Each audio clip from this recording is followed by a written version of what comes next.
Hola, ¿qué tal? Espero que muy bien.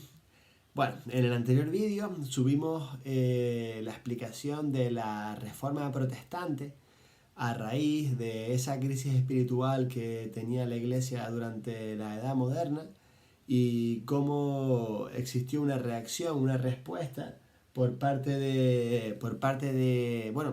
de la figura de Martín Lutero, que fue quien comenzó todo ese proceso de reforma a través de esas 95 tesis que publica en la iglesia de Wittenberg, y cómo eso pues trajo consigo la aparición de otras nuevas iglesias que cuestionaban la doctrina católica y que de hecho se separaban de la misma, ¿no? Recordemos que mencionamos el calvinismo con Juan Calvino y mencionamos al anglicanismo con el primero que rompe con el Papa, que fue Enrique VIII, aunque el anglicanismo siguió pues modificándose y teniendo una identidad propia a lo largo del tiempo, ¿no? Si bien es cierto que mantiene algunos ritos relacionados con el catolicismo.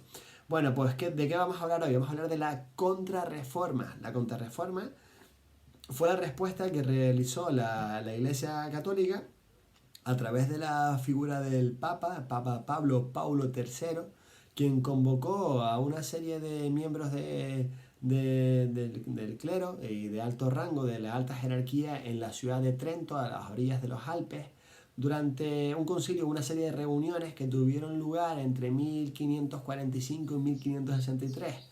El motivo del Concilio de Trento era evidentemente dar una respuesta a esa reforma, por lo tanto, ante ese ataque que estaba padeciendo la Iglesia, un contraataque. Hablamos de, frente a la reforma, una contrarreforma, ¿vale? La contrarreforma sacó a la luz una serie de nuevas ideas y una serie de cambios que se verían reflejados a lo largo del tiempo posterior, aunque podemos circunscribir el periodo de contrarreforma entre 1545 hasta 1648, cuando concluye la Guerra de los 30 años. Sea como fuere, ahora vamos a pasar a describir un poco las características de la misma. Hablemos de que frente a esa jerarquía eclesiástica que existía antes y que se criticaba, sobre todo que criticaban los protestantes, de la que no estaban nada de acuerdo, la Iglesia Católica la sigue manteniendo, sigue estableciendo una jerarquía dependiendo de diferentes cargos, ¿no? Desde el obispo cardenal, arzobispo, etcétera, que van a mantener su protagonismo y su poder. Una cosa que sí van a quitar es la venta de indulgencias. Recordemos esa forma de enriquecimiento que tenía la Biblia y que fue objeto de quejas por parte de Lutero. Va a desaparecer. Asimismo, frente a esa crisis espiritual o hacia aquellas costumbres que se estaban perdiendo por parte de los miembros del clero, que algunos ni siquiera sabían muy bien interpretar la Biblia y demás, se va a plantear una serie de medidas. En este caso hablamos de los seminarios para educar a los futuros miembros del clero. Y bueno, una serie de cosas que iremos comentando, como por ejemplo que el obispo va a tener que vivir en la diócesis, los sacerdotes en la parroquia, y que algunas órdenes religiosas van a desaparecer. Sin embargo, otras van a aparecer, y la más importante de estas nuevas órdenes será la Compañía de Jesús, los jesuitas, fundada de 1540 por San Ignacio de Loyola. Ignacio de Loyola, que era en su origen un soldado español y acabó siendo pues un hombre santo, ¿no? Asimismo, y no menos importante, va a tener lugar la creación de la Santa Inquisición, que entre otras cosas va a tratar de evitar que cualquier otra doctrina se imponga frente a las propuestas por la religión católica. Van a ser perseguidos y considerados como herejes aquellas personas que atenten contra los principios de la Iglesia. Y también va a haber una congregación del índice, es decir, una serie de libros que están permitidos, de manera que si se publica o se lee algún otro que no esté dentro de esa congregación, será motivo de persecución o de pena. Vamos a ver de qué va un poco todo esto con eso tenemos ya la composición completa entre la reforma, la contrarreforma y un poco las conclusiones que sacamos entre unas y otras visiones de la Iglesia. Vamos allá. Bueno, como decíamos entonces, para frenar la expansión del protestantismo, la Iglesia, en la figura de Paulo III, aquí lo tenemos, convocó un concilio en la ciudad italiana de Trento y llevó a cabo un proceso de renovación conocido como la Contrarreforma. Aquí tenemos imágenes del Concilio de Trento, que fue de 1545 hasta 1563, que tuvo lugar la última celebración. En el que tuvo lugar, bueno, pues una serie de correcciones de la Iglesia, se crearon cosas nuevas como por ejemplo, bueno, la creación del purgatorio, aquí lo tenemos, se le establecen nuevos dogmas, nuevos ritos de obligado cumplimiento para todos los católicos, desaparecerán las indulgencias también y se inició una reforma en cuanto a las órdenes religiosas. La más importante, aquí la tenemos, es la Compañía de Jesús, cuyo fundador fue San Ignacio de Loyola en 1540, era español y aquí vemos con indumentaria de militar y en esta otra imagen que aparece aquí ya como un santo. Sería por tanto la Compañía de Jesús, los jesuitas, los que cobrarían un gran protagonismo y el mayor instrumento de difusión de la Contrarreforma. Alguna que otra orden también saldría favorecida, mientras que otras desaparecerían, aquellas que no cumplían con los dogmas o que eran incapaces de continuar con la práctica porque se estaban desviando del camino, por ejemplo, ¿no? Aquí tenemos también esa división del clero secular y del otro clero regular, dando lugar a una jerarquía que continuará vigente en aquel entonces, algo que se quejaban mucho los protestantes, pues la Iglesia Católica lo mantiene. Otra de las cosas que establece el Concilio de Trento es la Congregación del Índice, aquí tenemos imágenes, que elaboraba y publicaba una lista de libros contrarios a la doctrina católica, es decir, ideales para perseguir aquellos otros libros prohibidos que podían ser de índole pues, humanista en algunos casos, incluso también protestante, por supuesto. Por tanto, la lectura estaba prohibida a los creyentes y quien lo tuviera podría ser ajusticiado. ¿Dónde? Bueno, pues en la Santa Inquisición. La Santa Inquisición, bueno, aquí tenemos el caso de España, por ejemplo, que estuvo de 1478 hasta 1834, ahí es nada. Y también hablamos en este caso de la Congregación del Santo Oficio o la Inquisición Romana, que fue creada por el Papa en 1542 y que estuvo hasta 1965, o sea, en la década de los 60. Aquí también tenemos en este cuadro, en esta imagen de Goya, al culpable con su capirote y con el San Benito puesto.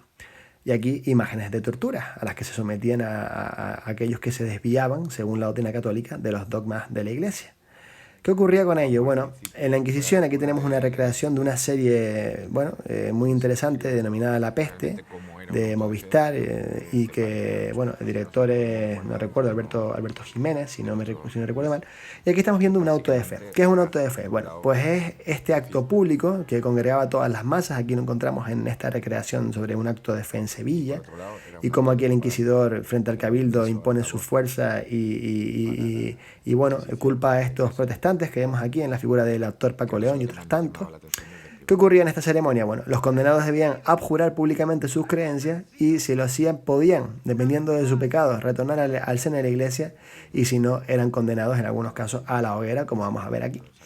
Era también un instrumento de propaganda muy fuerte, muy cruel también, evidentemente por lo que vamos a presenciar a menudo, ahora mismo quiero decir, y porque, bueno, vemos ahí pues todo ese fervor de la gente, de todo el pueblo que asiste y fervorosa y que cree también las palabras de, en este caso, este obispo, y al quien culpa, ¿no?, de que la peste fue motivada por las ideas de los protestantes, ¿no?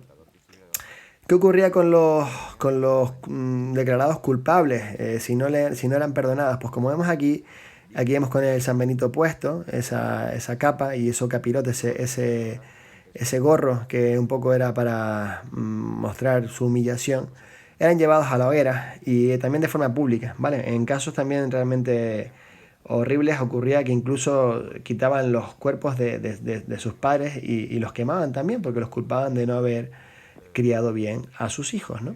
Entonces, bueno, vemos como el pueblo le tira ahí pues los restos de comida podrida y demás cuestiones y era pues el acto de alegría para la gente, ¿no? Y también una forma de advertir a los demás de que no pecaran, por supuesto, ¿no?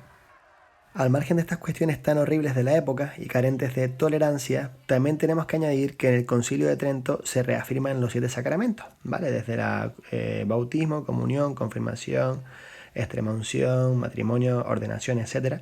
También la Biblia, traducida al latín por San Jerónimo, la Vulgata, se acepta como un catecismo para entregar a los fieles, que no podrán leer la Biblia, pero sí podrán acceder al Evangelio con un catecismo. Los obispos tendrán que vivir en diócesis, en obispados, y se van a reafirmar pues, a todos los santos a los que se va a seguir rindiendo culto, al igual que a todas las reliquias de los mismos que estarían en muchas iglesias, sean verdad o no, y a la Virgen, por supuesto. Esto traería evidentemente un periodo de tiempo horrible donde se iba a tener lugar una serie de guerras de religión carentes de tolerancia, donde se iban a perseguir unos a otros. Antes veíamos la matanza de en San Bartolomé de los católicos a los hugonotes. Aquí quema de imágenes en Suiza, donde estaría la influencia de Calvino, y muchas persecuciones entre unos y otros, hasta que al final alcanzarían cierta paz. Aquí vemos también a Miguel Servent, un científico y teólogo español que fue, por ejemplo, ajusticiado en la hoguera por parte de los protestantes. Muchas guerras, insisto, muertes por ambos bandos, hasta que al final se alcanzaría una cierta paz, donde los protestantes estarían más bien situados en el norte y los católicos pues, en el sur de Europa, tal y como podemos apreciar en este mapa que ya hemos comprobado en el anterior. Bueno, algunas diferencias en cuanto a la doctrina: por ejemplo, los católicos, la fe, la salvación se consigue mediante la fe y las buenas obras; los luteranos, sobre todo, mediante la fe y la predestinación, como decía Calvino. 2 sacramentos en los protestantes, 7 en los católicos; culto a la Virgen y a los santos en católicos, rechazo a la Virgen y a los santos en los protestantes. La misa es una ceremonia del culto, mientras que las ceremonias son sencillas en el caso de los protestantes, y como esta, otras muchas causas. Y aquí podemos apreciarlos en este cuadro, que ya tienen ustedes en el libro. Bien, bueno, pues con esto, aunque hay más cosas que añadir, terminaríamos con la Contrarreforma. El resto tendrán que seguir buscando, y espero que hayamos aprendido y que lo hayamos entendido. Chao.